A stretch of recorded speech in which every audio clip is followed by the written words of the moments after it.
بتەوێ هەڵسەنگاندنی لە نێوان ڕەهبەریەتی ئیمڕۆی کووردا لەگەڵ ڕەهبەریەتی کۆماری کوردستانە بکەی بە هەموویانەوە عوسارەیان بگرێت گەوهەرەکەیان بگرێت بە هەموویانەوە پێشەوایەکیان لێ دروست نابێت. حکوومەتی پێشەوا حکوومەتی نەتەوەی کورد بوو، نە باشوور نە باکوور، نە ڕۆژهەڵات نە ڕۆژاوە.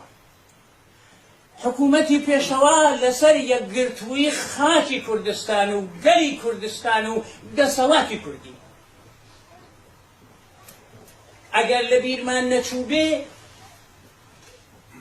ئەو کات باقرۆف وتی تۆ خودموختاری ڕابگەینە، خودموختاری لە پەنای جمهوریەتی ئازەربایجانە. پێشەوا هاتەوە کۆماری کوردستان و حکومەت نووسیە لە پسەری و دیارە عەکسەکەی ئیمڕۆ هەیە حکوومەتە مستەقیل کوردستان. وەختێ باسییان کرد وتیان تۆ بۆ حکوومەتی مستەقیل ڕاگەیاندووە، کوتی داخوازی میلەتی کوردە.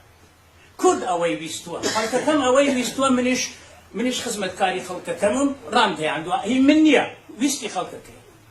بەو مناسبەتە شتێکی تر بێنمەوە یادی ئێوە. کابرای بوو بەناو داریوش خومایۆن وەزیری ئیطلاعاتی زمانی شا بوو، حیزبی مەشروتەی ئێرانی پێکهێنابوو. کمیتەی حیزب منی مەمور کردووە لە یەکتۆبۆری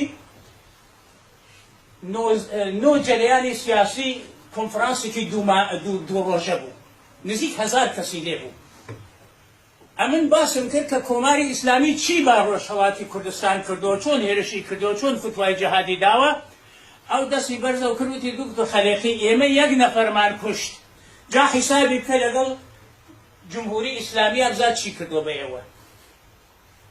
هەر گلێشتانە لە ئێمە. وتم داریوش ئێوە یەک نەفەرتان نەکوشت، ئێوە ئارەزووی میلەتێکتان کوشت، ئێوە سەر و کۆمارێکتان کوشت کە سەمبولی و دەستهێنانی مافی نەتەوایەتی میلەتی بوو. ئێوە میلەتێکتان لە گۆڕنا، ئێوە نەفەرێکتان نەکوشت، ئێوە کۆمارتان کوشت، کۆمارتان لەسێدارێت.